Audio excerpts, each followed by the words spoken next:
우리가 어제까지, 우리 아까까지, 오전까지 어떻게 있었냐면, 사단과 귀신들의 기원이 어디에 있는지, 어떻게 이 문화를 잡고 있고, 어떤 이 문화 속에서 어떻게 역사하는지, 그리고 우리는 어떻게 해야 하는지, 어떻게 강한 용사가 될 수 있고, 어떻게 주님의 뜻이 이루어질 수 있는지 그 말씀을 받았습니다.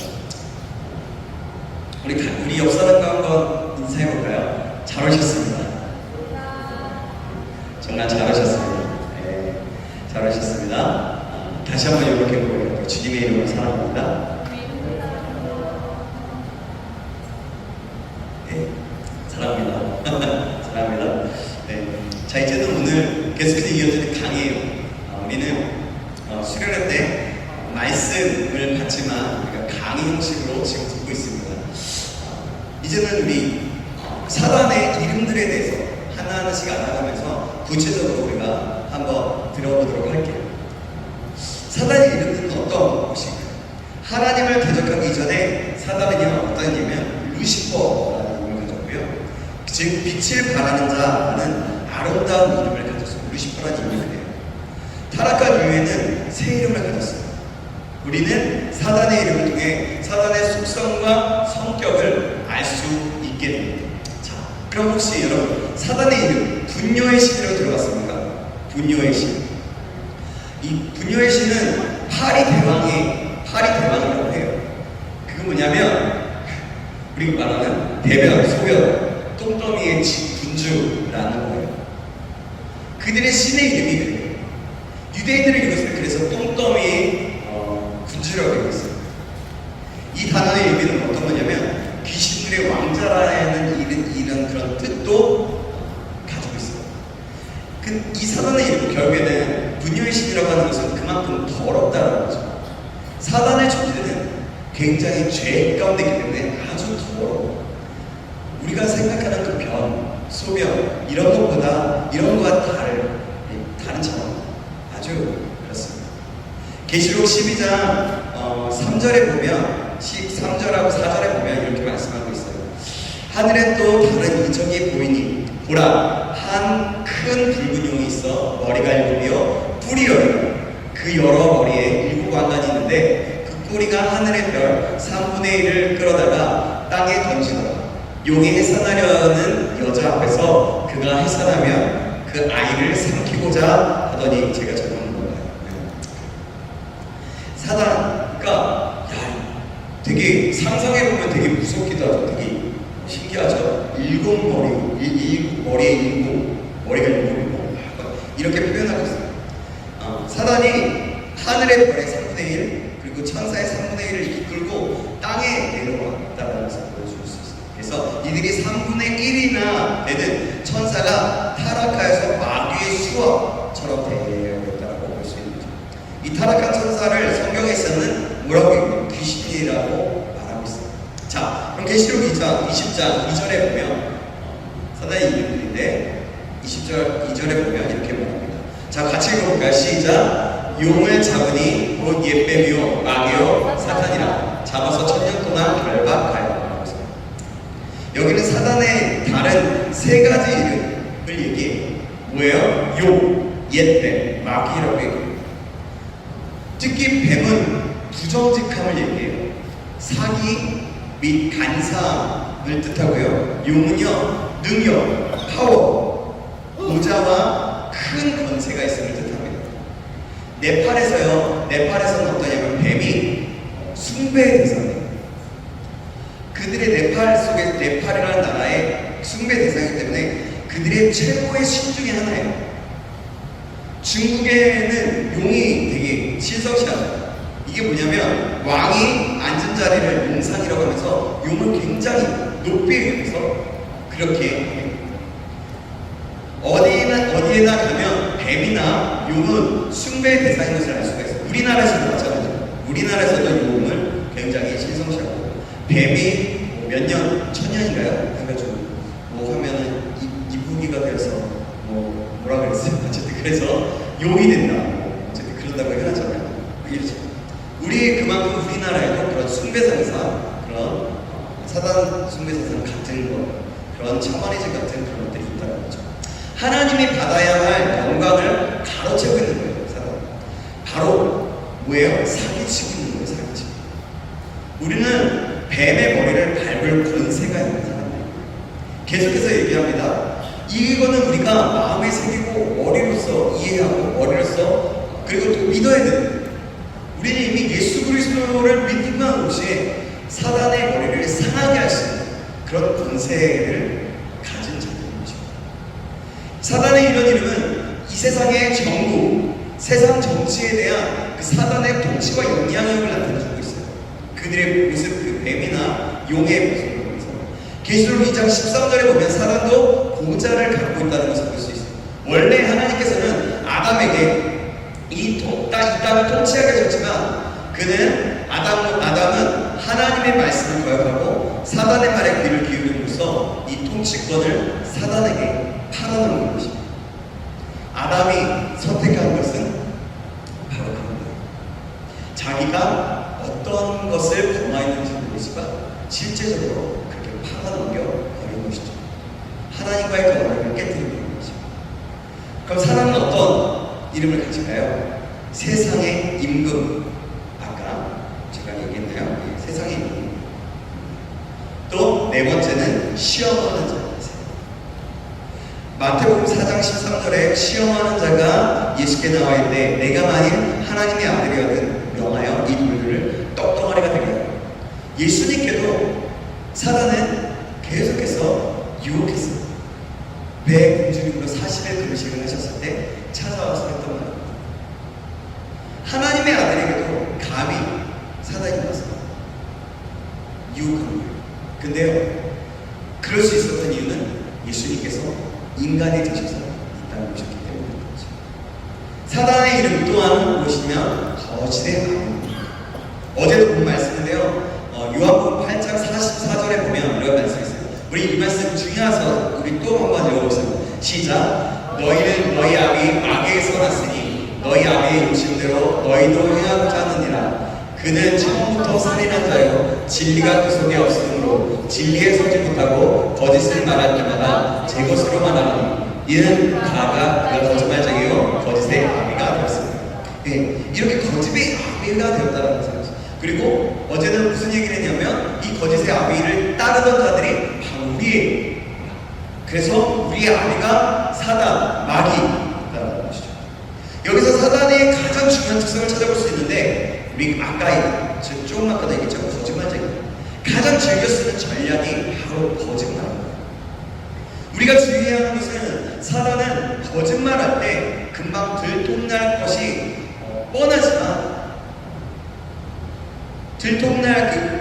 것이 뻔하지만 그것을 그럴듯하게 들통나지 않을 수 있도록 아주 거짓말이 아닌 것처럼 그렇게 거짓말합니다.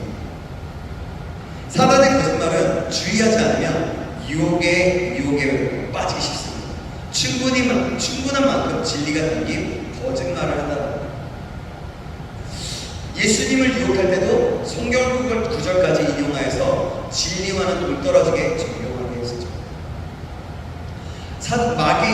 마귀가 하와에게 뭐라고 얘기했어요? 하와에게 나중에 또 다른 얘기인데 하나님은 정말 너 죽는데 죽을까 하더라고 할 때 아니야 너 죽지 않을 거야. 야 너 여기서 말씀은 그렇게 얘기했지만 말씀은 죽지 않을 거야. 하나님같이 될 거야 라고 말했어요. 거짓말을 아주 계속해서 했죠. 그 부분은 또 나중에 또 얘기하도록 할게요. 우리는요 그래서 반대로 예수전도단은 이렇게 제가 예수전도단 출신이라고 반대 정신으로 살아야 하는데 하나님 앞에서 사람들 앞에서만 정직해야 돼요. 사람들은 거짓말이 너무 쉬워요. 그냥 우리가 평소에도 대화를 할 때도 오늘 하루에 여러분들 거짓말을 몇 번 했을 것 같아요. 우리도 모르는 사이에 거짓말을 엄청 많이 했을 거예요. 왜냐하면 우리가 그것에 많이 노출되어 있어요. 그런데 우리는 정직하게 살아야 돼요. 정직하게. 하나님 앞에서 사람들 앞에서 투명함으로 반대 정신으로 살아야 되는 거죠. 우리가 거짓말을 하면 할수록 그냥 거짓말은 늘어나고요. 거짓말을 하면 할수록 우리는 죄에 빠지고 그 영역 안에서, 그 거짓말 안에서 그 영역 가운데 사단이 들어서요. 사단이 그것을 역사하기 시작하고 그만큼 그들에게 영역을 주는 우리의 영역. 투명한 관계가 형성되어야 아까 얘기해야 되죠. 그럴 때 사단은 우리에게 발 디딜 틈도 없어지고 또 다른 이름은 벨리알이라는 이름이 있고요. 유혹하는 자, 제가 여기 적어있나? 아니요, 다음 거였는데, 자, 벨리알, 유혹하는 자, 부정한 자, 악한 자, 공중것의 장자, 이 세상의 신, 속이는 자, 참소하는 자, 빛의 천사, 살인자, 우는 사자, 파괴자, 막 등등 이렇게 여러 가지 이름으로 사단은 이야기합니다. 사단을 성경은 이야기합니다. 그러니까 사단이 무슨 수를 써서 어떤 수를 써서라도 우리에게 다가와서 계속해서 유혹하는 참소, 우는 사자. 우는 사자가 어때요? 사는 사자 왜 울까요? 왜 울까요? 네?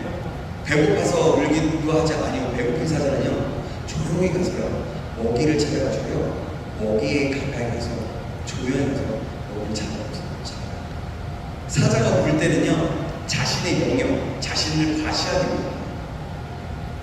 그래서 우는 사자와 같이 그 말은 뭐냐면 우리를 계속 우는 사자는 그냥 그거예요.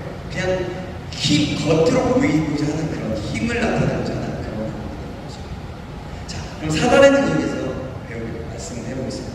사단의 능력은 어떤 사람들은 이런 사단의 능력을 지나치게 과대평가해서 두려움 가운데 살아가고 있습니다. 사단이 무서운 거예요. 귀신이라고 해서 무서운 거예요.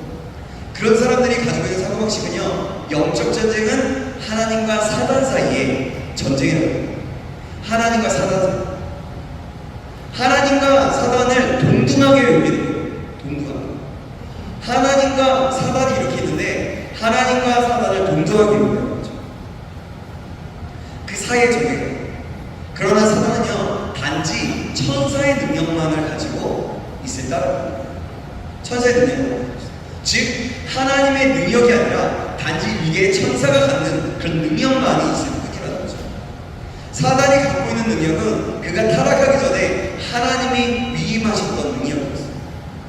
천사로서, 천사장으로서 했던 능력, 위임하셨고 주셨던 능력. 그걸 가지고 계속해서 자기가 하나님이냐 모든 걸 그렇게 하는 거죠. 그러나 성경의 초점은요 그 전쟁은 어떤 거냐면 이미 승리가 결정되어 있다. 계속 무슨 얘기하죠? 이미 사단은요 예수 그리스도의 발 앞에 무너졌어요. 그 십자가의 발 앞에서 무너졌어요. 머리가 밟혔어요. 그리고 그들은 나중에 지옥에 가서 나오지 못하는 그런 존재가 되는 것이죠. 사단의 능력이 여러분 너무 크다라고 생각하지 마세요. 우리의 능력보다는 클 수도 있어요. 그러나 우리가 예수 그리스도 안에 성령의 충만함을 가질 때 천사보다 조금 더 높은 능력을 가질 수 있게 된다는 그런 말씀드리죠. 그래요. 그래서 우리는요 항상 예수 그리스도의 예수 그리스도 안에 있을 수 있는 사람이라는 걸 꼭 잊지 않았으면 좋겠습니다. 사단은요 괜히 두려움을 줄 뿐입니다. 아무런 능력이 없어요. 우리가 힘을 주지 않는 그들에게 아무것도 힘을 발휘할 수가 없는 그 힘을 주는 것은 바로 우리가 죄를 짓는 우리가 악한 마음을 가지고 거짓말하고 또 싸우고 막 이런 부분들이라고 말할 수 있죠. 그럼 그 부분에 대해서 사단은 정식적으로 아주 정식적으로 하나님 앞에서 상관없어요. 하나님 앞에 아주 제대로 상관없습니다. 내가 뭐 하나님 보시죠? 보이시죠? 이런 식으로 얘가 죄졌어요. 그러니까 이 영역은 내 영역이에요. 그러면서 합법적으로 그 능력을 나타내는 거죠. 그럼 사단의 목적은 어떤 것일까요? 사단의 목적은요 하나님이 영광받지 못하도록 하는 거예요. 이사야서 14절에 보면 사단은 하늘로부터 떨어져서 지극히 높은 자의 왕 비길이라고 했어요. 아까 잠깐 다뤘지만 아담과 하와에게 선한 것을 먹으면서 하나님과 같이 될 것이라고 유혹했어요. 그리고 또한 사단은 예수님이 자기 앞에 엎드려 경배하도록 그렇겠습니다.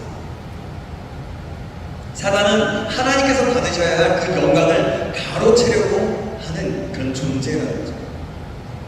그냥 마치 자기가 하나님이냐, 분명히 하나님 앞에서 아무것도 아니면서 그러면 사단은 어떻게 하나님이 영광 받으시는 것을 방해할까요?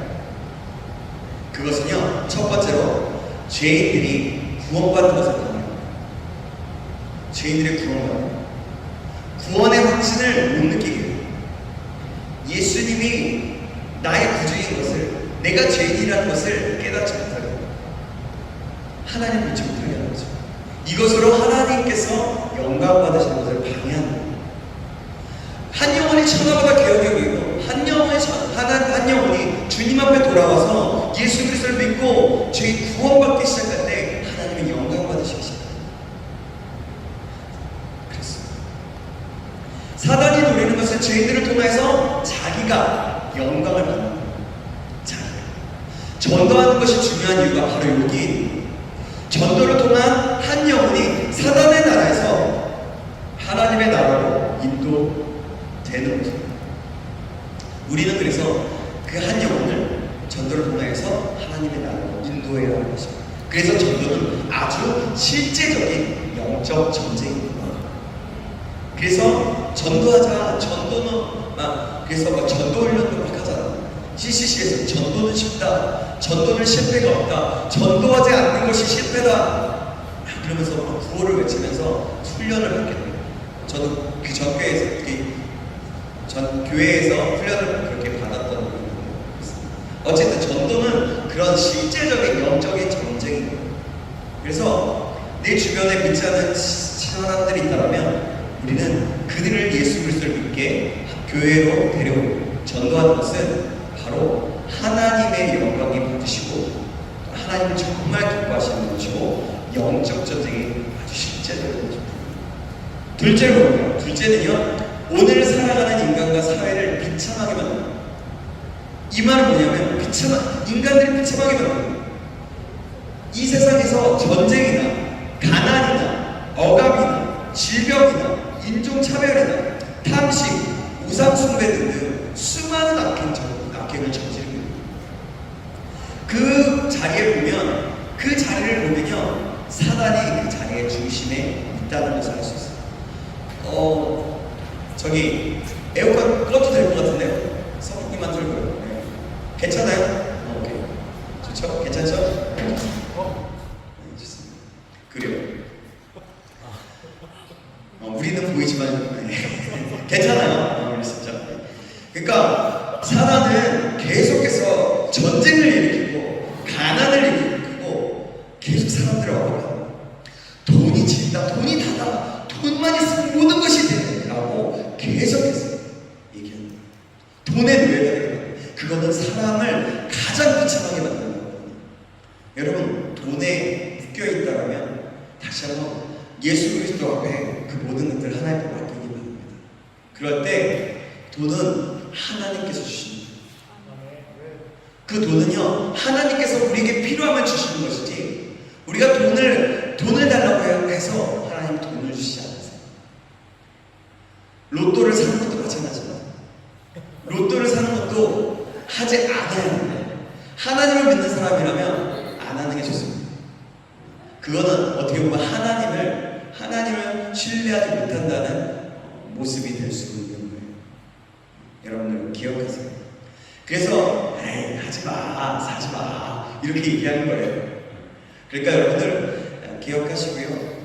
그러니까 왜냐하면 한 방을 바라고 이것으로 내가 뭔가 하나님께서 주시는 것이 아닌 다른 것, 내가 이걸 사고 이걸 투자했으니까 또 뭔가가 이렇게 당첨되면 대박이다. 그러면 여러분, 우리 모습이 어떻게 되는지 아세요? 우리의 모습이 바로 사단처럼 교만해지고, 우리의 모습, 대부분의 로또 1등 당첨된 사람이 잘된 사람은 한 사람도 못 봤어요. 아무도 못 봤어요. 여러분, 그러니까요, 그런 것에 하지 마시고 하나님을 잘 믿고 우리가 필요가 있다면 하나님께 구하면 하나님께서 주실 수 있습니다. 여러분, 그것을 기억하시기 바랍니다. 이 세상 계속해서 말합니다. 그래요. 그게 인간과 사회에 이착하게 만듭니다. 돈은 당연히 필요해요. 세상에 살아갈 때. 근데 이 돈은요, 하나님께서 주신 목에, 하나님께서 쓰실 수 있는 아주 좋은 돈, 선하게 창조되었지만 아주 악하게 사단마귀가 이것을 이곳의 영역을 손에 잡고 있기 때문에 이 돈이 그들의 무기가 되는 거예요. 여러분 기억하시기 바랍니다. 그럼 사단의 활동은 무엇일까요? 이거 제가 템플릿을 바꾸려고 했는데 안 돼서 한 10분 하다 안 되겠다고 그만했어요. 자, 사단의 활동들은 뭐냐면 요한복음 10장 10절에 자, 다시 한번 우리 이 말씀 여러 번 읽었는데 또 한 번 읽어보겠습니다. 시작. 도둑이 오는 것은 도둑질하고 죽이고 멸망시키는 것뿐이요 내가 온 것은 양으로 생명을 얻게 하고 더 풍성히 얻게 하려는 것이다. 이 구절은요, 마귀의 본성과 마귀가 하는 일이 어떤 것인지에 대해서 이야기하고 있습니다. 첫째, 마귀는요, 주특기는 도둑질. 첫 번째로 도둑질. 자, 첫 번째 이거는 또 맞아요. 첫 번째 도둑질. 우리의 건강, 인간관계, 기쁨, 이런 것들을 도둑질하고요. 우리의 삶의 질병과 불화, 싸움, 낙담 등을 가져주는 일을 합니다. 그렇습니다. 마귀는 그렇게 싸움을 갖게 하고, 분열을 갖게 하고, 작은 것에 낙담하게 하고, 주님 안에 행복함을 누리는 것을 행복하다라는 걸 하잖아. 야, 너 교회 다니면 뭐 못하잖아. 술 못 먹잖아. 담배 못 피잖아. 그러면서 야, 너 교회 다니면 너 포기해야 되거든. 헌금도 드려야 되잖아. 야, 시간도 드려야 되잖아.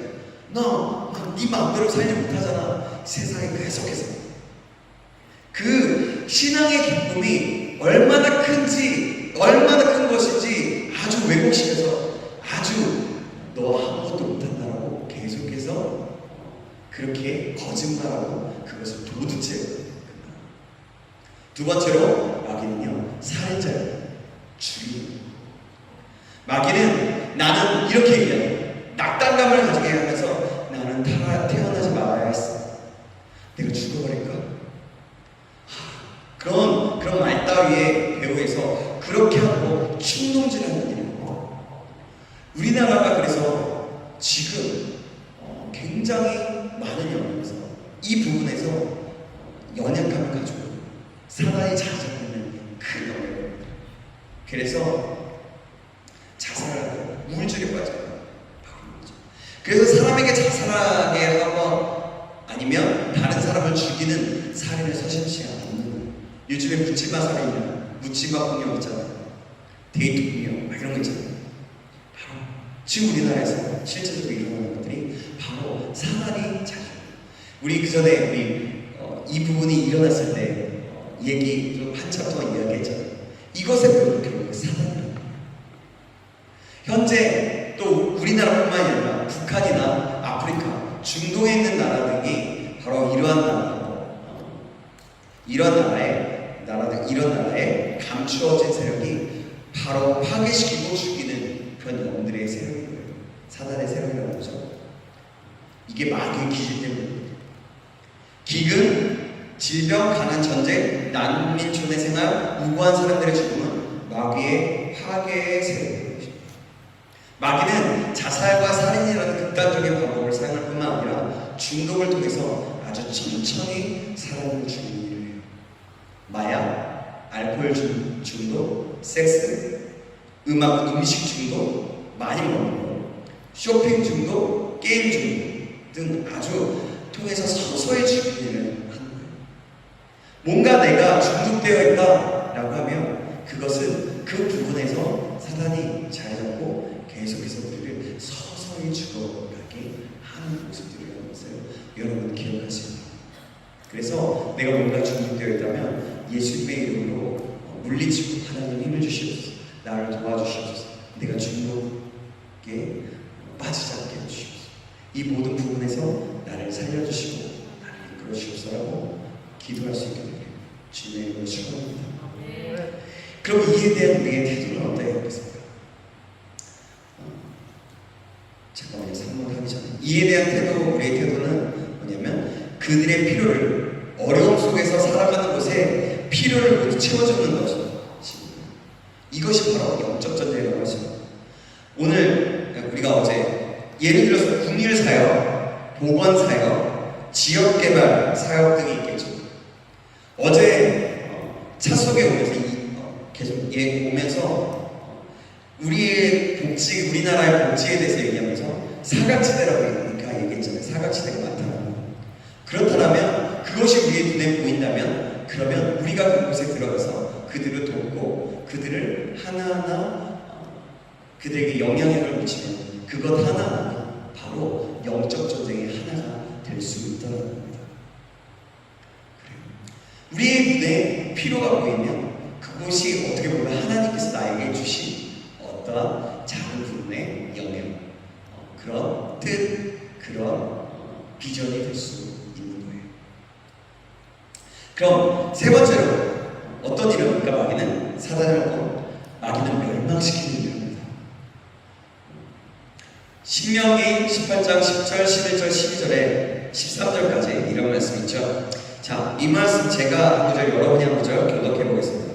그의 아들이나 딸을 불 가운데서 대로 지나게 하는 자나 점쟁이나 기름을 말하는 자나 유수라는 자나 무당이나 진언자나 신접자나 박수나 소원들을 너희 가운데 용납하지 말라. 이런 일을 행하는 모든 자를 여호와께서 가증히 여기시니 이런 가증한 일로 말미암아 내 하나님 여호와께서 그들을 내 앞에서 쫓아내시느니라. 13절 너네 네 하나님 여호와 앞에서 완전할 수 없지만 이렇게 명령하고 있어요. 자, 이런 찬송가가 있죠. 이 세상에 많은 사람 큰 문으로 들어가 넓은 길로 갈지라도 멸망길로 끝나니 이런 찬송이 있어요. 그죠? 이 세상을 바라볼 때 이 노래의 가사대로인 것을 우리가 생각해보면 알 수가 있어요. 봐봐요. 이 세상에 많은 사람은 큰 문으로 들어가는 거잖아요. 쉬운 길을 원하잖아요. 그 길을 가다 보면, 쉬운 길로 가다 보면 멸망길로 가게 돼요. 그래서 우리는 어찌됐든 시간이 걸리고 시간이 걸리고 우리 힘이 걸리고 그럴지라도 아주 쉬운 길보다는 하나님께서 원하시는 좁은 길, 어려운 길이라고 보일 수 있는 그런 길로 선택하며 가는 것이 좋은 것이죠.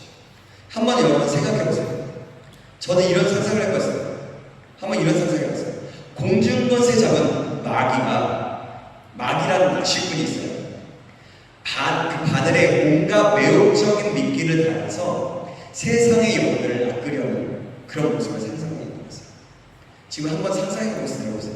그런데 여러분, 마귀가 그런 거지만요. 불행한 것은 사람들이 그 미끼가 너무 탐스럽고 매혹적이고 자기를 만족시켜줄 것 같아 보여서 서로가 그 미끼를 물려고 발버둥 치고 있다는 거예요. 상상해보세요. 그렇지 않을까요?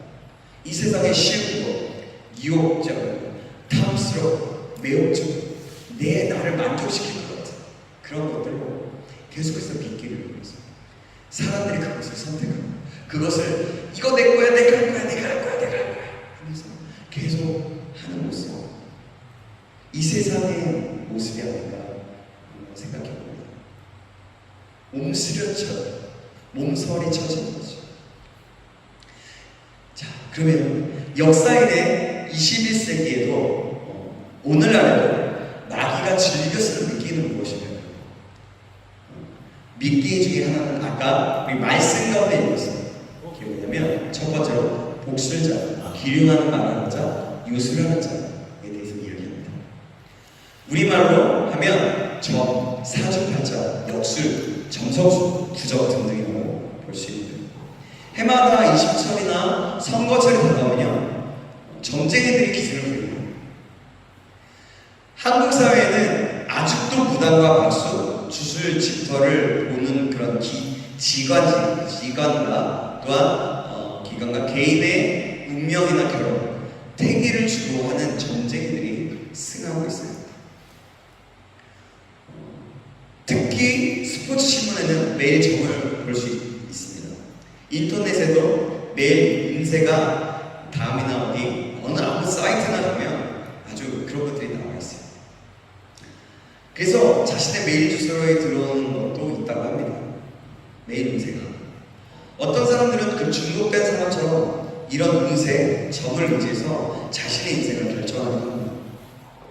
제가 아는 어느 부부가 있었는데요. 기독교인임에도 불구하고 그냥 재미로 점을 보러 갔는데 지금 자매분의 이름이 그 자매분의 이름을 두 부부가 계속 싸움을 자주 할 이름이라고 하는 거예요. 점쟁이가 됐대요. 그래서 그 자매가 어떻게 했는지 아세요? 그 자매가 이름을 다른 이름으로 바꿨어요. 어렸을 때부터 모태신앙이었고 그랬던 자매였고 형제는 예수님을 자매를 통해서 믿은 것 같은데 어쨌든 그렇게 했는데 그거를 이름을 바꿨어요. 기독교인들도 점을 믿는다는 거죠. 이렇게. 또 사람들은요, 이런 것들은 마귀의 일이 아니야. 단지 장난이고 오락일 뿐이에요. 이것은 문화의 불가에 나가기도 합니다. 이렇게 말한다면 우리는 마음과 싸울 근거가 마울이 아니라 마귀와 싸울 근거가 없어지는 거예요. 이런 말은 마귀는 실제로 존재하지 않는다고 말하는 것 같은 거죠. 마귀는 그렇게 생각하기를 바라고 있는 거예요. 이런 생각은요, 마귀가 자유롭게 활동하도록 눈 감아주는 것 같아요. 그래서 우리는 이런 행동을 따라하지도 생각하지도 말아야 하는 것입니다. 프랑스의 예전의 대통령인 드골이라는 사람도 점성술사를 기용하고 중요한 정책 결정 시에 그의 의견을 들었다는 것이 신문에 나와서 본 적이 있어요. 이런 사람들이 얼마나 교육을 많이 받았겠습니까? 이런 사람들도 두려움 때문에 사단의 능력을 의지한다는 것을 볼 수가 있습니다. 프랑스나 미국의 대통령들이 이러한데 하물며 인도, 네팔, 태국, 일본 등의 왕들은 어떻겠습니까? 여러분 상상할 수도 없겠죠. 우리나라에서도 우리 어떤 대통령이 되기 전에 그 회담에서 여기다 왕이라는 이런 다 아는데 예, 어쨌든 그러면 자기가 될 것이라고 어쨌든 됐지만 그분이 그렇게 했었죠. 이런 모습도 그 사람을 저는 욕하고 그 사람을 판단하고 이러려고 하는 것이 아니라 이런 부분도 어떻게 보면 사단에 잡혀있는 그런 영역, 그런 믿기, 즐겨지 않는 것이라고 할 수 있는 거죠. 그 다음은요 무엇일까요? 아까 뭐 얘기했지만 구단, 박수, 초음, 실력하는 이게 뭐냐면 아까랑 되게 비슷한데요. 집안에 무슨 일이 생기면 무당을 불러서 투술하는 거, 때로는 신접하는 일도 생기게 하는 거죠. 요즘에도 그런 프로가 있는 것을 아주 가끔만, 요즘엔 진짜 TV라고 하니까 거의 안 보니까 거의 이제 안 보게 되는데 최근에 몇 개월 전에 봤던 게 있어요. 아주 가끔 지나가다 케이블 방송에 보면 예전에 TV를 보면 그 별과 별 회계하는 것을 다 방영하고 있었는데요. 기에 대해서 방영하는 것을 예사하고 점성, 심령술사가 나오기도 하고 테마를 전문으로 하는 중들도 나오고 신접받은 내용을 가진 프로그램 등등 마치 그 역할 그런 것들이 홍수처럼 쏟아져 나옵니다. 우리 좀 더워지는데 좀 켜주실까요? 더워져. 제가 좀 더워지고 있어요. 자, 그래요. 그래서요. 근데요, 그런 것들을 사람들이 또 좋아한다는 거예요. 그러니까 계속 하죠. 그죠? 그래서 우리는 TV도 잘 봐요. 재미삼아라도 이런 일을 행하게 되면 우리의 삶을 마귀에게 열어놓는 그런 결과를 낳게 됩니다. 그러면 여러분, 우리는 어떻게 영적 전쟁합니까? 어떻게 영적 전쟁할까요? 어제도 잠깐 얘기했는데 예수님의 이름을 명한다. 예수님의 명하니 떠나가. 빠샤 장을 쓰고 뭐 이렇게 합니까? 이렇게 하면 될까요? 네. 아니요. 그거는 예수님의 이름을 명하는 정말 예수님의 이름으로 온전한 믿음으로 명하니 떠나가라 하는 건 들을 수가 있지만 빠샤 아니라는 거예요. 매스컴에서는 우리가 할 수 있는 작은 일 중에 하나가 뭐냐면 매스컴에서 방송국에 메일을 보내는 거예요. 이런 방송들이 하지 않을 수 있어요. 기흥실에서 TV 프로 스포츠 신문을 모니터하고 항해하는 것처럼 그렇게 얘기해요. 좀 더 적극적으로는 방송계에 뛰어드는 것도 좋은 방법. 그래서 성경적이고 건전한 프로를 만드는 거예요. 이런 사람들도 필요합니다. 혹시 미래를 준비하고 계십니까? 혹시라도 방송계에 관심이 있으십니까? 기도하면서 준비하셔도 좋을 거예요. 이런 방송에 대해서. 뮤지컬계에서, 의료나 직장 가운데서, 어디나 마찬가지. 어디나. 어떤 물리학이나 어떤 연구하는 연구원, 뭐 이런 데서 상관없어요. 어떤 곳에서 상관없어요. 성경적인 세계관이 나타나질 수 있도록 뛰어들고 달려들고. 사실 우리는 그런 데에 사명을 받은 사람입니다. 그래서 내가 성경적인 세계관을 무장하지 못하면, 내가 하나님의 말씀 안에 넣지 못하면 우리는 그 영적 적에 노출되면서 그들의 영향을 받으면서 살아갈 수밖에 없는 거죠. 아까도 말했지만 일반 크리스천들조차도 장래일을 알기 위해서 점을 보러 다니고 신문을 뒤적거리고 하늘의 별자리를 쳐다본다. 그렇죠. 치료를 위해서 뭔가 길을 걷기도 하고, 이런 일들이 비일비재하다. 여러분 얼마나 시간이 걸렸어요.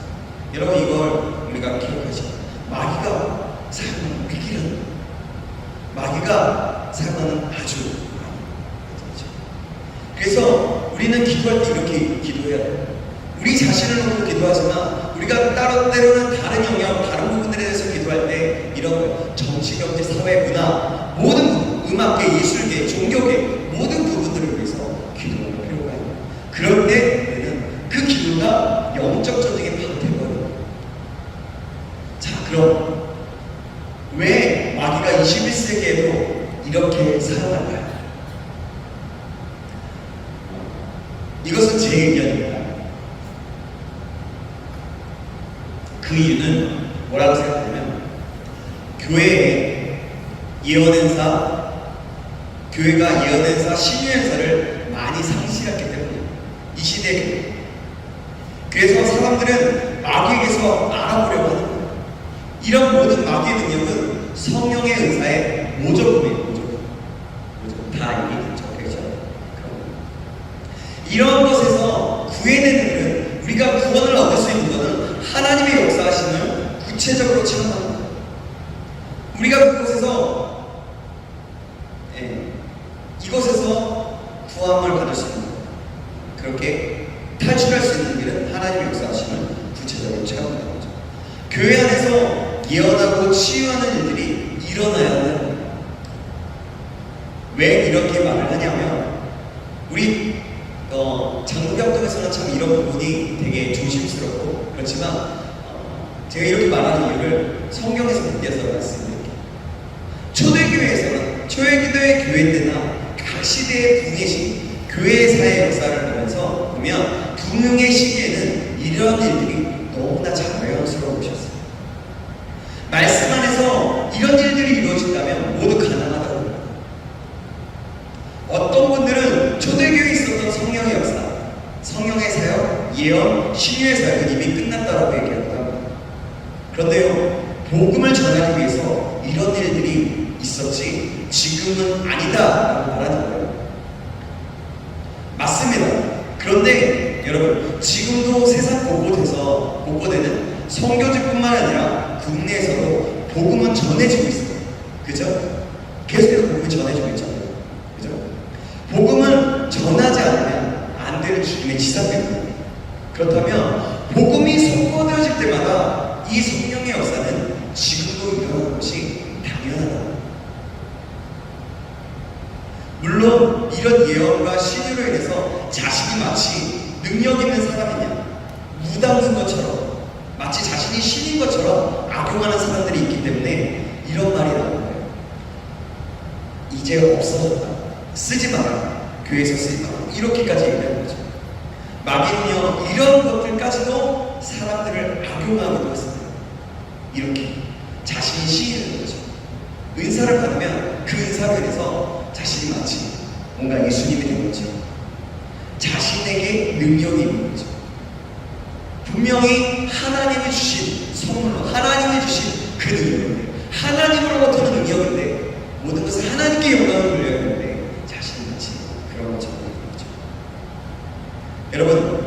여러분 성령의 역사는 말씀과 진리와 겸손한 주님의 성품 안에서는 가능한 것입니다. 이 사실을 우리가 기억해야 할 것입니다. 마귀의 능력은요, 성령 은사의 모조품이라고 말씀드렸잖아요. 성령 은사의 모조품이라고 말씀드렸죠. 마귀는 이런 것들로 인간의 영혼을 바꾸려고 하는 것입니다. 이것은 하나님께서 몹시 가증히 여기신 거예요. 그래서 구약에서는 점이나 마술, 접신자들을 백성들 밖으로 끌어내어져서 돌로 쳐 죽임을 당했습니다. 이런 일에 대해 하나님은 아주 엄격하신 것 같습니다. 그러나 우리 주님의 성품과 활동들은 생명을 주는 길이고 더 풍성한 은혜를 주는, 풍성함을 주는, 열매를 주는 그런 것입니다. 여러분 이 사실을 기억하시고, 그러면 자, 다음으로 사단의 조직과 전략. 자, 좀 체계적으로 여러분들에게 지금 다가가고 있어요. 우리 청년들이기 때문에 좀 체계적인 것들을 좀 보고 있어요. 계속해서 오늘 디테일하게 좀 다루고 있습니다. 이미 우리가 알고 있는 것일 수도 있어요. 군대에는 조직이 있는 것처럼 사단의 군대에도 조직이 있어요. 사단도 이 세상을 통치하고 조정하기 위해서 조직을 운영한다는 거예요. 에베소서 12장 6장 12절은 사단의 세력들이 4가지 계층으로 조직되어 있음을 알려줍니다. 그것이 뭐냐면 정사, 지도자들, 통치자들, 행정관리들. 정치라는 단어는요, 그렇게 행정관리들처럼 일련의 상하 질서가 뚜렷하고, 지도자들, 통치자들, 행정관리들이처럼 일련의 상하 질서가 뚜렷하고 조직화된 체계를 가리키는 데 쓰는 말인데요. 좀 어려운 거죠. 사단은 오늘날 이런 그런 권위 구조, 그런 것들을 통해서, 그런 구조를 통해서 이 세상을 다스리려고 합니다. 사회 구조는요, 권위 구조로 되어 있기 때문에 우리가 권위 구조를 생각하면 사회의 것만 생각하기 쉬운데, 실제로 권위 구조는요, 우리 생활의 모든 면과 관련되어 있습니다. 국가, 정부, 학교, 교회, 가정 안에서도 이런 권위 구조는 존재하게 되죠. 예수님 당시에는요, 성읍의 지도자들이 성문 안에서 그 성읍을 다스리는데 그런 것에 대한 결을 하였어요. 오늘날 그래서 성문에 해당하는 말이 있다면 이런 거예요. 그때 당시에 성문에 해당하는 말이 있다면 시청, 국회의사, 의회, 대통령 집무실 등과 같은 것이 바로 의사결정이 이루어지는 것이라고 할 수 있습니다. 사단은 이러한 인간의 권위 구조 속에서 교묘히 침투해서 이를 통해 지배하는 겁니다. 성문이 의결기관에 관한 것이라면 성벽은요, 어떤 거라면 사회에 대해 권위에 대한 보호를 나타내는 그런 것을 성벽으로 상징하는데요. 그래서 구약시대는 원수로부터 보호를 위해서 성벽 안에 살았다. 성 안에 여리고 성이 있어요. 무슨 성이 있어요. 그렇죠? 보호하기 위해서 그런 상황이죠. 사단은 사람들을 지배하기 위해 어찌하든지 이 성벽을 무너뜨리려고 해요. 성벽에 어떤 한 분이라도 무너져 내리는 날에는 적의 군대가 쳐들어와서 약탈과 살해를 일삼기 때문에 느헤미야를 보면 성벽이 무너졌던, 허물어졌던 것들을 봤을 때 제일 먼저 한 일이 무너진 그 성벽을 재건하는 일을 먼저 했습니다. 그러면 오늘날 성벽이 이어지는 이유 살펴볼게요. 첫 번째, 즉 원수가 성벽을 무너뜨리는 첫 번째 방법은요, 뭐냐면 어떤 거냐면 바로 불경건한 지도자들을 등장시킵니다. 경건하지 못한, 성경적이지 못하고 악한 그런 경건하지 못한 그런 지도자들을 등장시켜서 성경의 원칙과 권위를 아예 무너뜨립니다. 그런데 그들을 통하여서 하나님의 뜻대로 살지 않고 다스리지 않을 때 권위의 벽을 아예 무너지게 됩니다. 또 원수가 성벽을 무너뜨린 두 번째 방법은 권위를 도외시하는 책임 회피, 책임과 외면. 컴말 안 찾으세요? 책임 회피, 외면 이런 것들을 볼 수 있어요. 그래서 자기 역할을 하지 않는 것이죠. 자기 역할. 돌보지 않는 것. 지도자임에도 불구하고 돌보지 않는 것.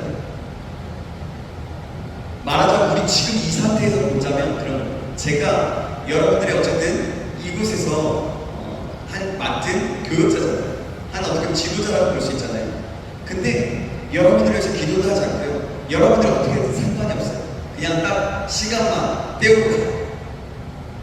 주일마다 그냥 우리 모였으니까 찬양할까요? 찬양 딱 하고 말씀 딱 읽고 잠깐 준비도 없이 그냥 잠깐 이야기해요. 성경의 이야기가 이렇게 자기 앞에 살짝 얘기하고 끝나요. 그리고 삶에는 관심이 없어요.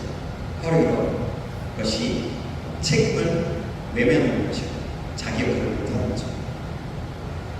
그것이 그 성벽을 무너뜨리는 원수가 성벽을 무너뜨리는 세 번째 방법은 권위에 대해서 거역하는 거예요. 정사에 대한 가장 뚜렷한 예를 들자면 독일의 히틀러 같은 사람입니다. 한 나라의 지도자가 하단에 할 수 있는 그런 노릇을 할 때 얼마나 비참한 일이 일어나는가에 대해서 좋은 신뢰가 될 수 있어요. 히틀러가 어떻게 했어요? 히틀러가 아주 세계대전을 일으키면서 아주 큰 일을 했죠.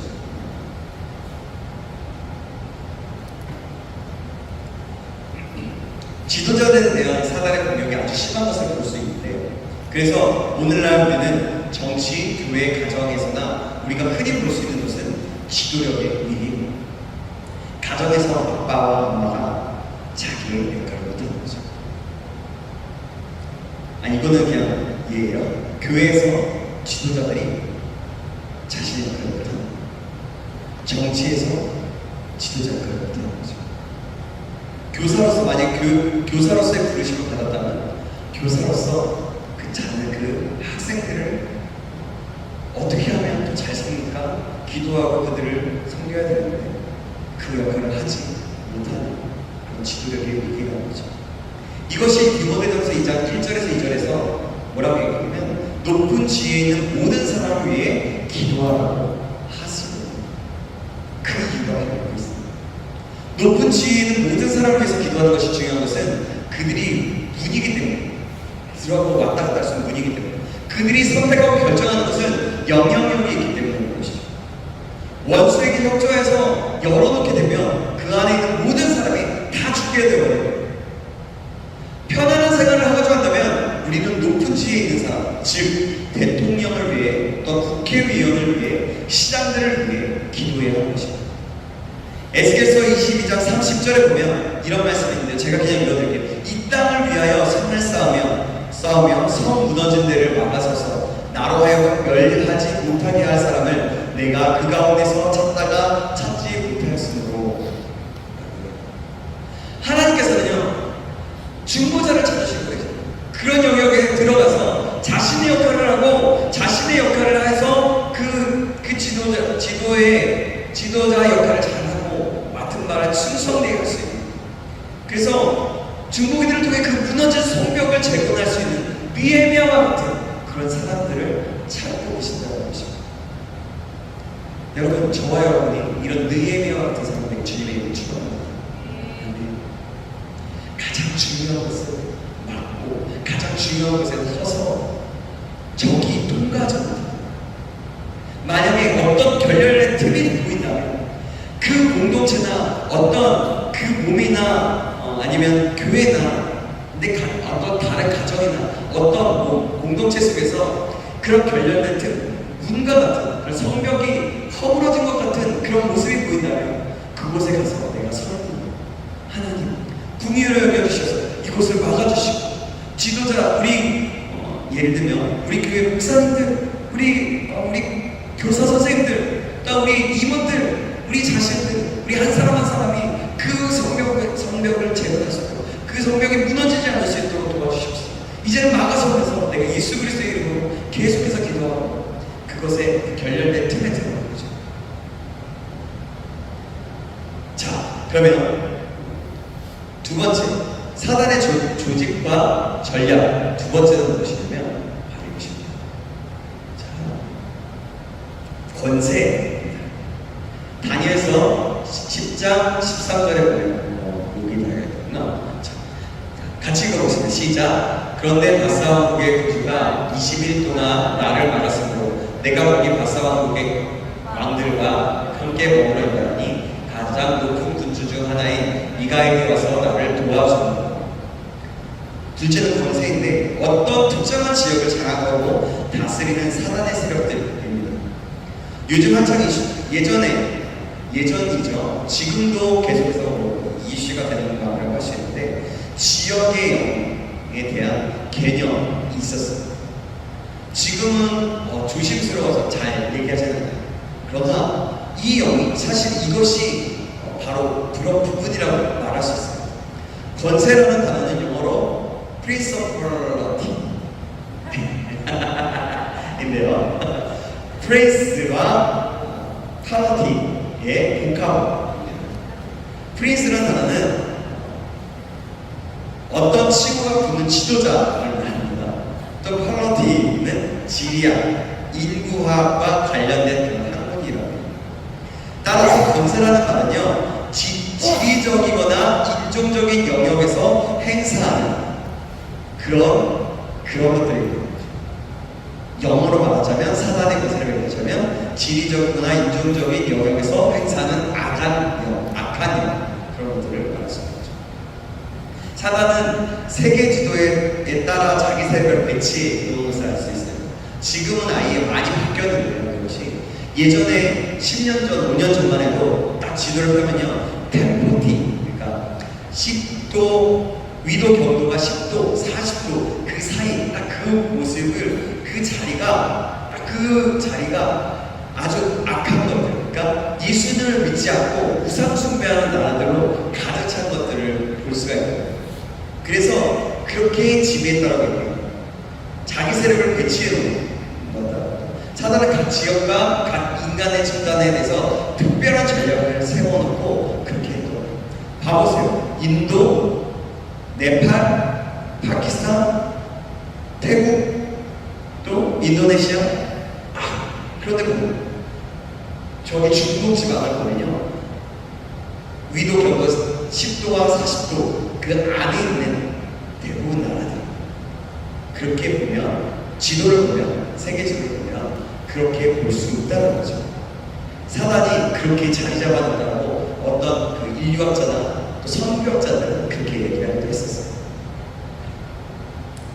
인도에 대한 전략과 우리나라에 대한 전략이 있는데 그것은 다르죠. 생각해보세요. 인도는 어때요? 인도에는 카스트 제도라는 것이 있습니다. 이렇게 하죠. 인도의 카스트 제도. 인도를 복음화하려고 할 때 가장 큰 장벽이 이 카스트 제도라고 이구동성으로 선교사들이 다 얘기해요. 또 선교학자들이 다 얘기해요. 이미 카스트 제도가 없어졌다 얘기하지만 시골로 가면 갈수록 더 심해요. 도시로 온 올수록 그것이 없다라고 하지만 실제적으로 다르어요. 여러분, 그들의 모습을 보면 어떨지 아세요? 부모가 처음에 태어났을 때 빨래하는 사람으로 빨래터에서 일하는 사람은 그 자녀들이 어떻게 하냐면 자녀들이 공부를 열심히 하고 똑똑해서 대학을 나왔어요. 대학원도 나왔어요. 박사학위까지 다 받았어요. 근데 그들이 어떤 일을 하는지 아세요? 고향으로 가면 똑같이 빨래하는 일을 해요. 그래서 인도의 많은 사람들이, 공부한 사람들, 지식인층이 해외로 나가서 자신의 일들을 감당하고 있는 것들을 보네요. 아직도 그런 모습들이 있다고 하는 거죠. 우리나라로 예를 들면 영남과 호남 간의 지역 감정을 들 수 있습니다. 이 두 지역 간의 감정은 아주 고리가 깊어요. 그러나 지금은 계속해서 회복되고 있죠.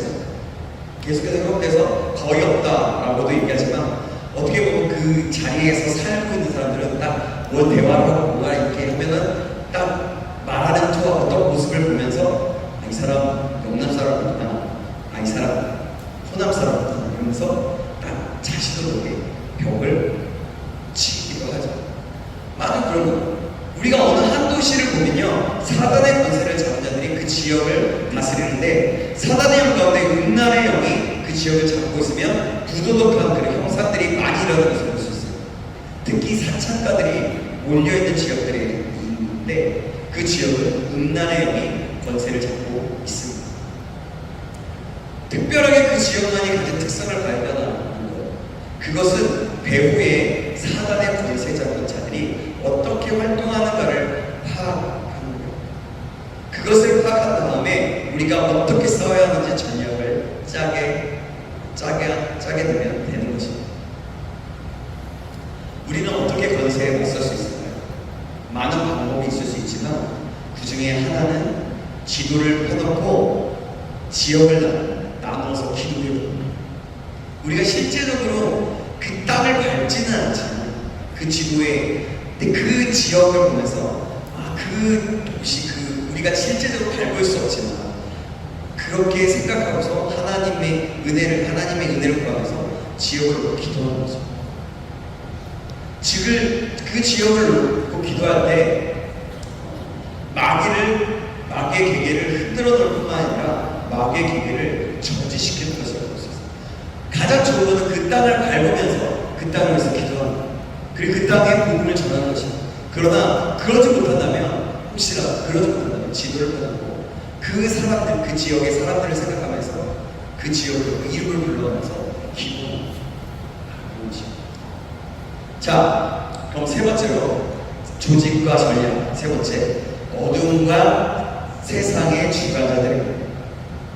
이 어둠의 세력은요, 두 가지 일을 하는데 거짓말하는 것과 진리를 혼미케 하는 거예요. 자, 고린도후서 4장에는 이렇게 말씀하고 있습니다.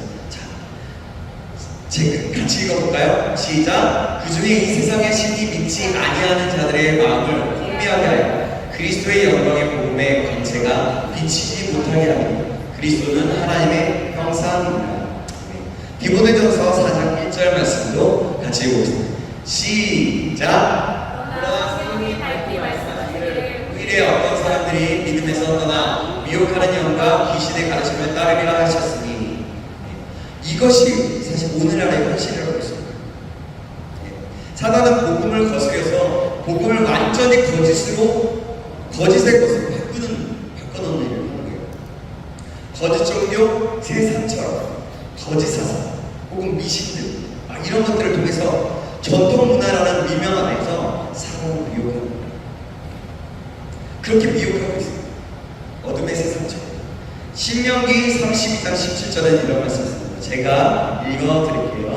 제가 읽어드리겠습니다. 그들은 하나님께 제사하지 아니하고 귀신들에게 하였으니 곧 그들이 알지 못하던 신들, 근래에 들어온 새로운 신들, 너희의 조상들이 두려워하지 아니하던 것들이로다.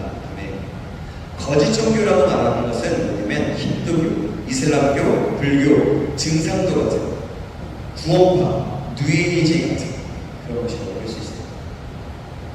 지금은 또 뭐라고 읽을 수 있을까요? 신천지, 그렇죠? 또 뭘 볼 수 있을까요? 여호와의 집. 도를 하시니까 이런 것들을 볼 수 있죠. 뭔가 그래서 이단 종교를 통해 거짓으로 사람을 속이고 미혹하고 있다는 거죠. 힌두교의 대표적인 나라인 네팔은요, 그들의 인구보다도 많은 신들을 섬기고 있어요. 그들이 알지 못하는 신, 근래에 일어난 새로운 신을 매일같이 섬깁니다. 뭐 쉽게 얘기하면 이런 거라고 볼 수도 있어요. 이 컵이 물을 먹게 하잖아요. 물을 담아줘요. 이걸 신석해 하면서 신을 만들어버려요. 여기 포인터 리모컨이 여기에도 신이라고 말하는 거죠. 예를 들자면 그렇다는 거죠. 그런 것이 볼 수 있어요. 이런 종교의 근원은 사단의 그런 속임수에서 나온 것입니다. 자, 세상적인 사상의 기본 전제는 어떤 거냐면 무교, 무신론. 인본주의가 세상의 생각들, 그 사상들의 기반인 거예요. 존 듀이라는 사람이 이런 얘기를 했어요. 거짓 사상은 잘못된 사고방식, 가치관 사고체계를. 아니군요. 아니요. 다시요. 죄송해요. 그러니까 거짓 사상은 잘못된 사고방식, 가치관, 그런 사고체계를 말하는 것이고, 이런 것의 대표적인 예가 진화론, 공산주의, 나치즘, 포스트 모더니즘 같은 거죠. 진화론은 이 세상에 등장한 어떤 사상보다도 진화론은 많은 사람들에게 영혼을 파괴시킨 것은 없어요. 진화론이 우리 학문으로서 학교에서 다 배우는 거잖아요. 그렇죠? 그렇다면 그리스도의 군사로서 우리의 대응책은 무엇일까요? 자, 조금만 더 할게요. 이 부분, 조직과 전략까지만 하고 마치도록 하겠습니다. 자, 그 군사로서의 우리 대응책, 그게 뭘까요? 아까도 제가 얘기했는데 영적 전쟁이 아주 실제적인 것이에요. 기억나는 사람? 네, 전도예요, 전도. 복음 전도. 에베소서 6장 19절에는 이렇게 말합니다. 바울은 복음의 비밀을 담대히 알리도록 기도를 부탁합니다. 하옵소서 할 것이니 라고 부탁하는 거거든요. 전도는 사단의 영역을 침범하기 때문에 어둠의 세력들을 아주 싫어하는 거죠. 하나님의 영광을 가리우는 것이고, 하나님의 영광이 드러나는 것이고, 우리가 하나님의 전신갑주를 입고 영적 전쟁하는 목적이 있다면 그것은 바로 전도를 통해 복음의 비밀을 전함으로 하나님의 나라를 임하게 하는 것입니다. 하나님의 영광을 그렇기에 전도와 세계 선교는 영적 전쟁과 분리될 수 없는 것입니다. 포스트 모더니즘은 마찬가지입니다. 포스트 모더니즘은 뭘까요? 참 진리가 없어요. 자기가 옳으면 옳은 것이라고 해요. 내 생각이 맞으면 맞는 거예요. 지금 현재를 살아가는 우리에게 가장 큰 도전이고 가장 큰 세계관이라고 할 수 있어요. 이것은 완전히 유일신을 믿는 자들에 대한 굉장히 큰 도전입니다. 성경도 옳은 거 좋다. 그런데 내 생각은 달라. 그러니까 이게 진리야 라고 얘기합니다. 내가 생각하는 것이 옳다고 하면서 자신이 본 신이 되어요. 이런 것이라고 볼 수 있습니다. 이런 포스트 모더니즘 어떤 한 부분을 영역을 얘기하는 겁니다. 자, 그러면 네 번째는 하늘에 있는 영들, 악의 영들입니다. 악의 영들이 그 사단의 각종 계계를 수행하는 수많은 악한 영들, 악한 세력들을 얘기합니다. 이들은 세상의 그런 상관이 주관자들의 그 어둠의 왕국을 확장시키기 위해서 사람들을 공격하는데 마치 사단의 공격들 같은 겁니다. 이들은 국가나 지역, 사상 등이 아닌 사람들, 개개인에 대한 영역에서 활동합니다. 사단의 궁극적인 목표는요, 각 개인의 영혼에 있기 때문입니다. 사단은 온갖 수단과 방법을 동원해서 가해자, 우리를 넘어뜨리기 위한 전략을 끊임없이 모색하고 있어요. 계속해서 자살을 유도하고, 계속해서 중독을 통해서 계속해서 무너지는 아주 작은 일. 야, 괜찮아. 이건 한 번만 어때? 한 번 없네. 뭐, 예를 들면, 형제들 같은 경우는 되게 쉽게 넘어지는 음란함을 우리가 볼 수 있는 거죠. 그렇다면 이 악한 영들이 악령이 어떻게 사람들의 개인적으로 와서 그 사람에게 활동할까요? 아담과 하와의 타락 과정을 살펴보면 그렇습니다. 먼저 어떻게 해요? 사단이 아유 너무 많이 랜덤으로 했더니 아주 효과가 아주 화려합니다.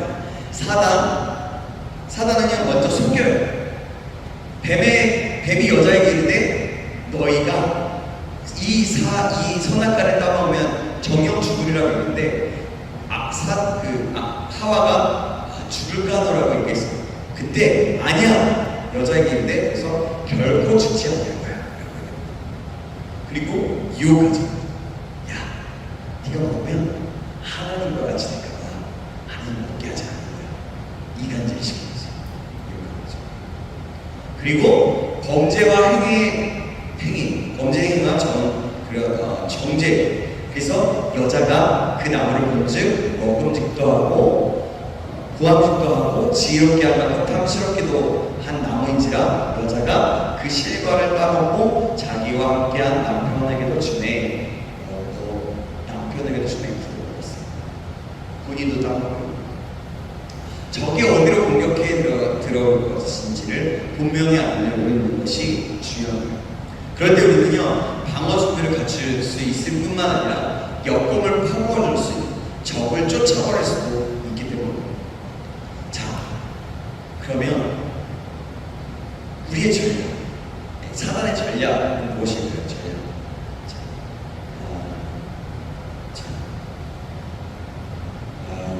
네, 해볼게요. 한 10분만 더 하겠습니다. 10분만 더 해보도록 하겠습니다. 그럼 사단의 전략은 뭘까요? 죄송해요. 사단의 전략 뭐냐면 생각, 마인드에서부터 시작. 거짓의 아버지 사단은요, 속임을 통해 먼저 우리의 생각을 사로잡아서 거짓된 생각을 우리의 마음에 심으려고 합니다. 이는 마치 어떤 거냐면 쿠데타를 일으킨 세력이 맨 먼저 방송국을 점거해서 국민들의 생각을 바꿔놓는 것들 같은 거예요. 테러범들이 어떻게 해요?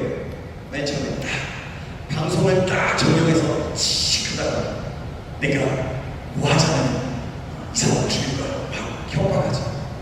그리고 안 하면 안 될 것 같은 그런 것들.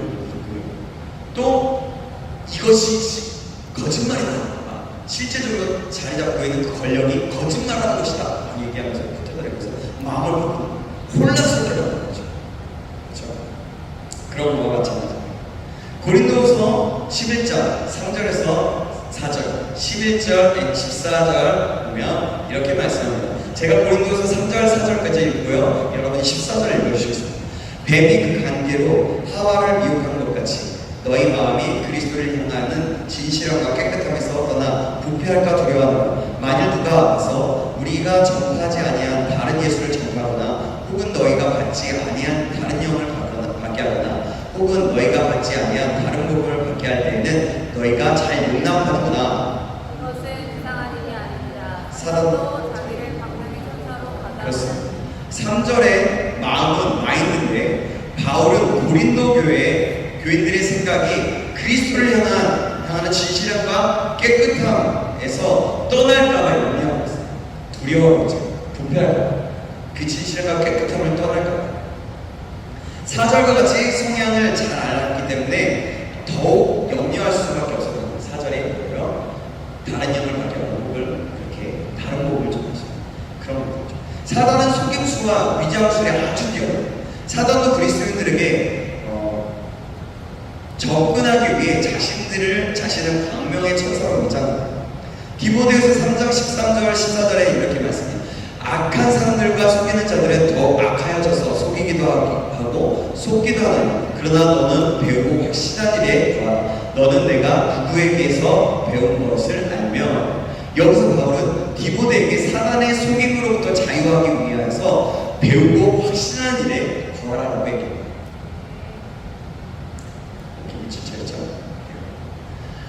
우리의 생각은 날마다 하나님의 말씀과 성령으로 다스림을 받아야 해요. 우리의 마음에 들어오는 모든 생각은 세 가지 원천이 있는데요. 첫 번째로 우리 자신에게서 오는 생각이고, 둘째로 하나님으로부터 오는 생각이고, 셋째로 사단이 주는 생각입니다. 그런데 불행하게도 많은 사람들이 사단이 주는 거짓의 속임에 들어서 그 영향을 받고 그 결과를 고통스러워하는 것입니다.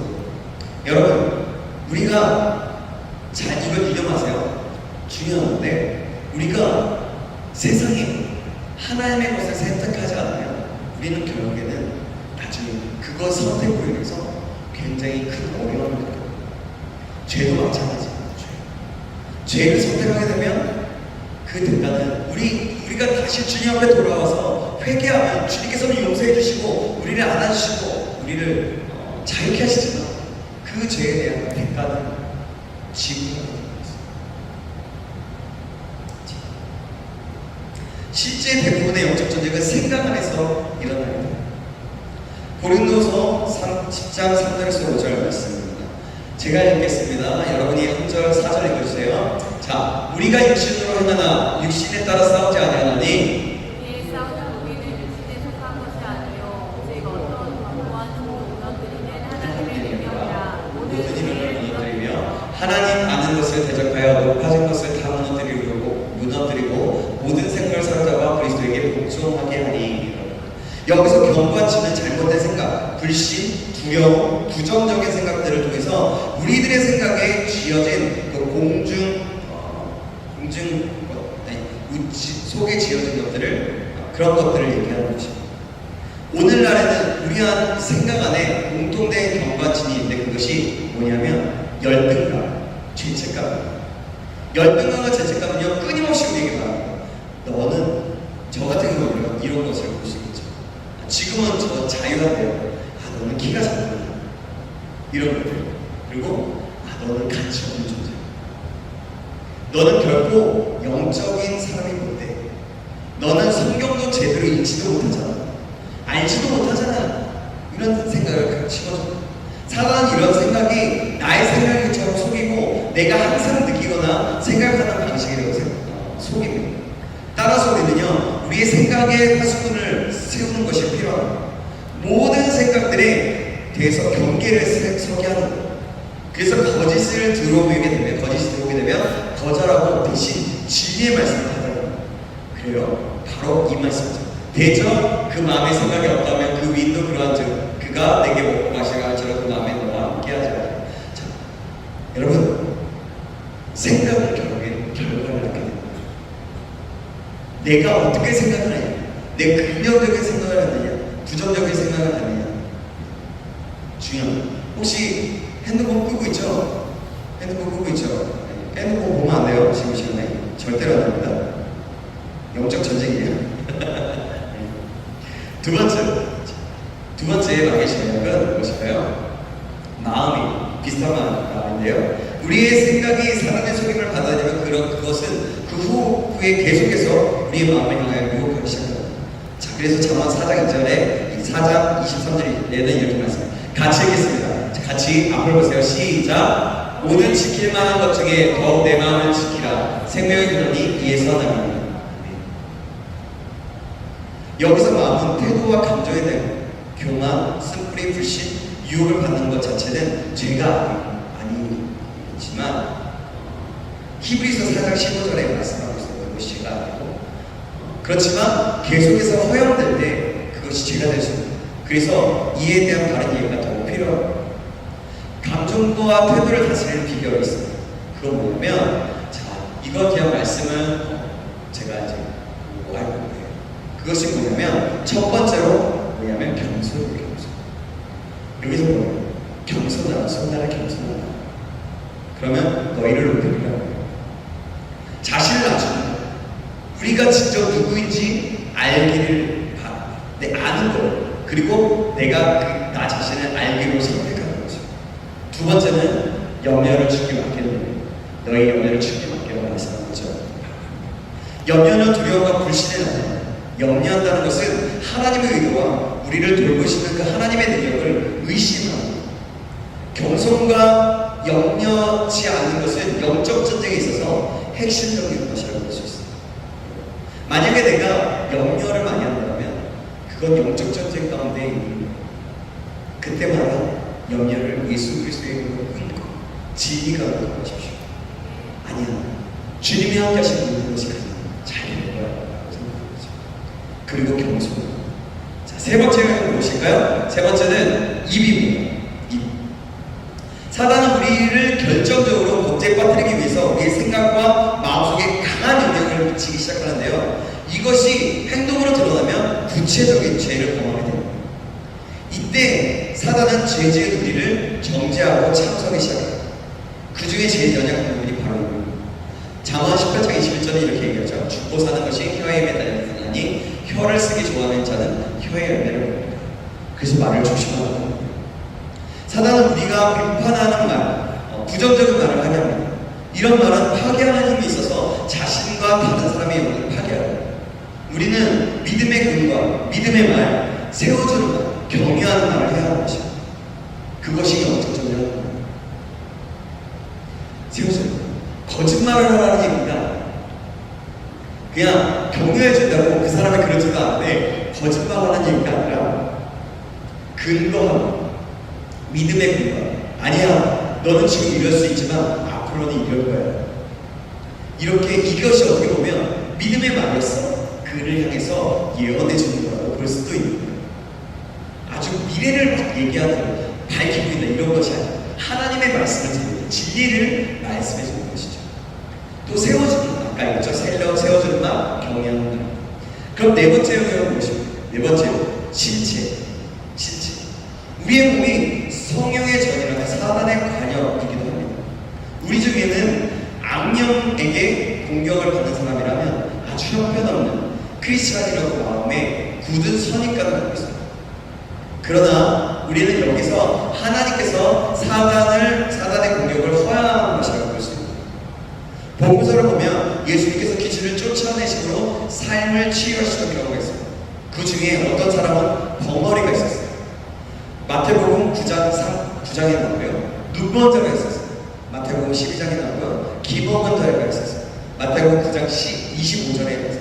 즉 인간의 감각, 그러니까 인간의 여러 가지 기관들을 통해서 공격 목표가 되고 있다는 것이 대단한 중요한 사실이라고 볼 수 있습니다. 우리가 복음을 전달받게 되는 것은 바로 말, 시각, 청각 등을 통해서 이루어지는 것이기 때문에 이러한 것을 공격한다는 것은 전혀 놀랄 만한 것이 아니에요.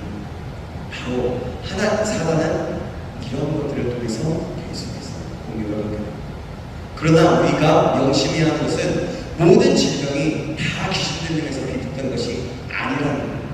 모든 질병. 많은 질병들이 그럴 수 있다는 그런 부분들이 찾아오고 어느 부분으로 저로 찾아오게 되는 거죠. 그래서 우리는 분별력이 필요합니다. 자, 오늘 말씀드렸습니다. 여기까지. 여러분들 고생하셨고요. 제가 쉬는 시간을 드리고 할까 하다가 쉬는 시간 드리면 또 시간이 더 많이 들려야 될 것 같아서 이 내용을 좀 이렇게 다뤘습니다. 나중에 여러분들 이 부분들을 기억하고자 하신다면 제가 나중에 PPT 파일을 다 드릴게요.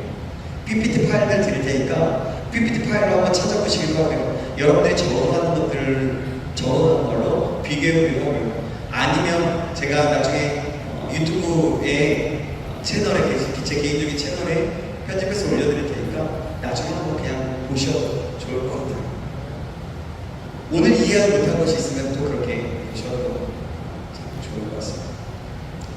그렇습니다. 여러분, 사단은요 전력을 가지고 있고요. 사단은요 어떻게 사람들은 조직이 있고요, 전략이 있어요. 그리고 사단이 자리 잡고 있는 그런 많은 영역들이 있어요. 그러나 우리는 어떻게 해야 합니까? 우리는 이제 아까도 들었다시피 말씀과 진리와 믿음의 말, 믿음의 행동을 해야 합니다. 그렇게 살기로 결정하는 것입니다. 내가 그렇게 살기로 결정하고 또한 그 결별된 어떤 영역에 어떤 그 영역이 정말 무너져 있거나 틈이 있다면 그것을 향해서 예수 그리스도의 이름으로 믿음으로 간절한 마음으로 기도하면서 그곳을 그 결렬된 틈에 들어가서 그들과 전쟁하고 예수님의 이름으로 전쟁하고 기도로서 그 모든 악한 세력들을 파하는 것입니다. 우리는 그런 능력을 가진 존재예요. 여러분 내가 그런 존재라고 믿지 마시기 바랍니다. 예수 그리스도 이름을 축복합니다. 아멘. 자, 우리 그럼 이 시간에 함께 기도하겠습니다. 기도할 때 하나님, 어제 우리가 구원의 확신에 대해서 내 신분이 어떤 사람인지에 대해서 들으면서 하나님 구원의 확신을 주시옵소서. 내가 예수님 믿을 수 있도록 해달라고 했습니다. 근데요 여러분, 그것에 가장 내가 예수님을 믿을 수 있게 되는 가장 기본적인 것은 회개예요. 내 죄를 회개하는 것입니다. 내 마음대로 살았고 내 뜻대로 살았고 내 생각대로 살았고 세상의 뜻하고 세상이 말하는 뜻대로 살았던 것들을 회개하는 거예요. 성경에서 말하고 있는 그런 죄악들을 지었다는 것을 인정하면서 회개하고 돌이키는 것이죠. 우리 이 시간 함께 기도하겠습니다. 자, 핸드폰은 저 옆으로 놔주세요. 옆으로 놔주세요. 이 시간에 함께 기도하겠습니다. 하나님, 이제는 다시 한번 기도합니다. 내가 이런 영적 전쟁하는 자로서 불려졌는데, 하나님 정말 내가 영적 전쟁하는 자가 되길 원하는데, 그러기 위해서 내 자신이 먼저 내 죄악, 내 연약한 모든 부분에서, 모든 죄악에서 회개하게 합니다. 그래서 이 시간 함께 기도합니다. 하나님, 나의 죄를 용서해 주시옵소서. 내가 내 마음대로 살았습니다. 이제는 내 마음대로 살고 싶지 않습니다. 하나님의 뜻대로 살고 싶습니다. 하나님의 기쁨이 되고 싶습니다. 그러기 위해서 내 죄가 사해져야 되고 싶습니다. 하나님, 나를 불쌍히 여기시고 나의 죄, 내가 불순종한, 내가 하나님의 뜻대로 살지 못했던 것들을 용서하여 주시옵소서. 음란했고요, 또한 이간질했고요, 악한 말했고요, 거짓말했고요, 마귀를 따라 살았습니다. 그것들을 인정하고 우리 이 시간에 기도할 때 하나님, 나의 죄를 용서해 주시옵소서. 나를 불쌍히 여겨 주시옵소서. 나는 너무나 큰 죄인입니다. 나를 불쌍히 여겨 주시옵소서. 우리 함께, 우리 간절한 마음으로 함께 기도했으면 좋겠습니다. 다 같이 기도하시겠습니다. 주여, 먼저 기도합니다. 주여, 하나님, 그렇습니다. 하나님, 죄들을 용서하여 주시옵소서. 하나님, 내 뜻대로 살았습니다. 아버지, 내가 아버지는 정말 죄악 가운데 살았습니다. 내 마음대로 살았습니다. 내가 중독자였습니다. 아버지, 내가 음란함에 빠졌던 자입니다. 하나님, 아버지, 말로써 죄를 범하였습니다. 행동으로서 죄를 범하였습니다. 아버지, 세상에 따르는, 아버지, 세상이 말하는 그 말씀대로, 그 말대로 살았습니다. 마귀의 종이었습니다. 마귀의 자녀였습니다. 나의 죄를 용서하여 주셔서, 나를 불쌍히 여기셔서 다시 한번 회개하오니, 다시 한번 주님의 뜻을 따라서 주님을 바라보며 살아갈 수 있도록 도와주셔서, 하나님 붙잡으시게 하기를 소망하오니, 우리의 영혼을 만든 시구를 새롭게 하시게 하기를 소망합니다. 우리의 입술을 주관하여 주시고 우리를 다스려 주시며 새롭게 하시게 하기를 소망하오니, 하나님 붙잡아 주셔서 하나님 우리 마음을 다시 한번 새롭게 하셔서 이제는 성령의 사람, 하나님의 사람으로 나아갈 수 있도록 도와주시고, 이제 영적 전쟁을 하는 자로서 아버지 건강남으로 살아갈 수 있도록 인도하시게 하기를 소망합니다. 하나님 역사해 주셔서 은혜를 베풀어 주셔서 주의 가들을 소원합니다. 우리의 마음을 붙잡아 주시게 하기를 소원합니다. 이 시간에 다시 한번 기도하겠습니다. 지금 우리의 마음에 다시 한번 우리의 마음을 좀 활짝 열었으면 좋겠습니다. 좀 입술을 열어서 기도했으면 좋겠습니다. 우리의 마음을 좀 깨뜨리면서 기도했으면 좋겠습니다. 주님, 내가 이 시간에 기도를 하는데 지금 제가 피곤하지만 하나님 앞에 다시 한번 나아갑니다. 하나님, 나의 은혜를 주시옵소서. 나의 입술을 열어주시고 내 마음을 열어주시고 나를 새롭게 하여 주시옵소서. 그래서 하나님 정말 그래서 주님께 기도할 때 내 영혼이 활짝 열리고, 정말 하나님이 정말 쓰시기에, 내 입술을 쓰시기에 성령이 임하시게 좋은 그런 영혼으로 다시 한번 새롭게 될 수 있도록 인도해달라고 주님의 은혜를 구하면서 다시 한번 주여 한번 주고 기도하시겠습니다. 주여, 하나님, 저는 연약합니다. 하나님, 많이 피곤합니다. 부족합니다. 하나님, 그러나 저에게 죄를 용서하시고 다시 한번 긍휼을 하셔서 은혜를 베풀어 주셔서 저희 입술을 열어주시고 제 마음의 문을 열어주시며 하나님께로 영할 수 있도록 다시 한번 잡아주셔서 하나님께서 부르시고 하나님 역사하시고 하나님 인도하시는 은혜를 나갈 수 있도록 주님 붙잡아주시기 간절히 소원하니, 하나님 역사하여 주셔서 하나님 은혜를 베풀어 주셔서 하나님 간절히 구합니다. 하나님 간절히 구합니다. 하나님, 나를 새롭게 하여 주시고 나를 자유케 하시며 하나님 인도하여 주셔서 주님 주시는 평강 안에서, 주님 주시는 역사 안에서 온전히 나갈 수 있는 저희들 될 수 있도록 다시 한번 축복하시고 인도하시길 간절히 기도하니, 주여 역사하여 주시옵소서. 성령 하나님 충만하게 역사하셔서 저희들이 끝난 기도 가운데 역사하여 주시고, 아버지, 저희 마음을 열어주시고 저희 입술을 열어주시고 성령의 인도하시는 가운데 온전히 나갈 수 있는 아버지 그런 시간들이 될 수 있도록 주님 역사하시기 간절히 소망합니다. 하나님 인도하시기 간절히 소망하니, 주여 역사하여 주시옵소서. 주여 붙잡아 주시옵소서. 간절히 구합니다. 주님, 이 시간에 다시 한번 기도하겠습니다. 하나님, 이제는 내가 앉아있는 자, 아버지, 내 뜻대로 살아가는 자가 아니라 이제는 하나님 영적 전쟁을 하는 자로서 아버지 내가 설 수 있도록 도와주옵소서. 그러기 위해서 하나님 내가 복음을 전할 수 있는 자, 또한 하나님 내가 정말 어떤 악한 모습, 무너진 성벽과 같은 그런 것이 보일 때 하나님 내가 그것을 위해서 기도할 수 있는 중보자, 그런 영적 전쟁하는 자 될 수 있도록 도와주시옵소서. 또 때로는 내가 보이는 그 영역 안에서 내가 직접 뛰어들어가 그 일들을 감당해 나갈 수 있는 그런 사람 될 수 있도록 인도해 주시옵소서. 나에게 은혜를 주시고 나에게 능력을 주시고 나에게 역사해 주시고 붙잡아 주시도록 우리 다 같이 주여 한번 주고 기도하시겠습니다. 주여 하나님 그렇습니다. 하나님 다시 한번 기도합니다. 하나님 그리고 다시 한번 기도합니다. 하나님 전하나님 저같이 내가 영적 전쟁을 할 수 있는 하는 자 그런 신분을 가진 자로서 나아갈 수 있도록 도와주셔서 그래서 악한 사단의 계기에 넘어지지 않고 이제 나머지는 저한테 내가 아버지 보이는 그 틈, 아버지 결렬된 틈, 아버지 하나님 저같이 무너진 성벽과 같은 그런 것이 있을 때 그런 것이 보일 때 아버지 우리 예수 그리스도 이름으로 기도함으로 아버지 우리가 중보 기도함으로 아버지 영적 전쟁을 할 수 있는 자 될 수 있도록 도와주시고 아버지 중보 기도하는 자로서 나아가게 하시고 믿음을 가지고 기도하는 자 되게 하여 주시며 하나님 아들은 정말 기도할 수 있는 마음과 성의의 충만함으로 성의의 충만함으로 함께 나아갈 수 있도록 도와주시며 붙잡아 주셔서 이제는 결렬된 그 틈 가운데 무너진 성벽 가운데 그 가운데 내가 그 자리에 들어갈 수 있는 아버지 그런 믿음의 사람 되게 하여 주시고 그런 능력의 사람 되어서 영적 전쟁을 하며 언제를 승리하며 언제에 나아갈 수 있는 날 수 있도록 도와주시길 간절히 소망합니다. 하나님 저는 부족하지만 주님의 영이 함께 하실 때 주님의 은혜가 함께 하실 때 가능한 싸우니 주여 함께 하시고 인도하여 주셔서 주여 함께 하여 주셔서 주여 은혜를 베풀어 주셔서 주여 은혜를 구합니다. 하나님 간절히 구합니다. 주여 그러자 그런 믿음의 사람 될 수 있도록 다시 한번 축복하시길 간절히 소원합니다. 하나님 붙잡아 주시옵소서. 아버지 역사하여 주시옵소서. 우리 한 가지 더 기도했으면 좋겠습니다.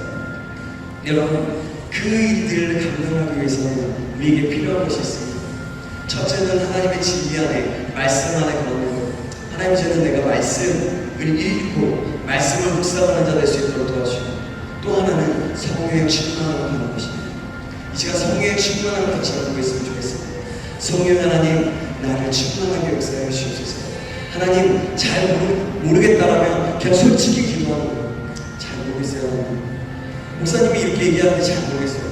하나님 대신 나를 만나주시고 내 입술을 열어주시고 성령의 충만함, 성령의 역사심을 나에게 나타내 주셨어요. 이렇게 기도하시고 또 하나님 정말 우리에게 정말 그 필요한 것들을 기억하고 우리가 간절한 마음으로 성령의 충만함을 위해서 또한 정말 말씀에 충만한 사람이 될 수 있도록 내가 말씀을 읽을 수 있는 사람이 될 수 있도록 인도해 달라고 붙잡아 달라고 믿음을 달라고 다시 한번 주여 한번 주고 기도하시겠습니다. 주여 하나님 이 시간에 아버지의 성령의 충만함을 가해 주셔서 아버지 말씀을 충만한 자 될 수 있도록 도와주셔서 하나님의 충만한 자 될 수 있도록 도와주셔서 하나님의 영적 전쟁에 능한 자 될 수 있도록 도와주시기 간절히 소망합니다. 그러기 위해서는 아버지 내 자신 내 힘을 아버지 믿지 않아 아버지를 갖게 하시고 이제는 하나님을 의지하며 하나님을 바라보고 하나님을 의지함으로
이렇게 많은 진리들을 통해서 많은 말씀, 이 강의들을 통하여서 우리에게 깨달음을 주시고 또 은혜를 허락하여 주시길 감사합니다.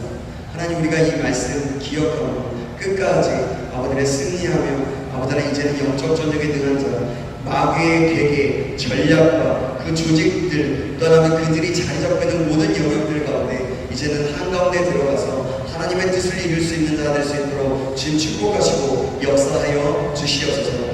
하나님, 새롭게 하실 하나님을 기대합니다. 저희들은 연약하고 부족합니다. 그래서 하나님, 주님의 말씀과 주님의 진리가 필요하고 진리의 영이신 성령이 필요하니 성령이 우리와 함께 하시고 날마다 우리를 이끌어 가시며 붙잡아 주시옵소서. 모든 것을 주께 맡기며 살아계신 예수님의 이름으로 기도합니다. 아멘.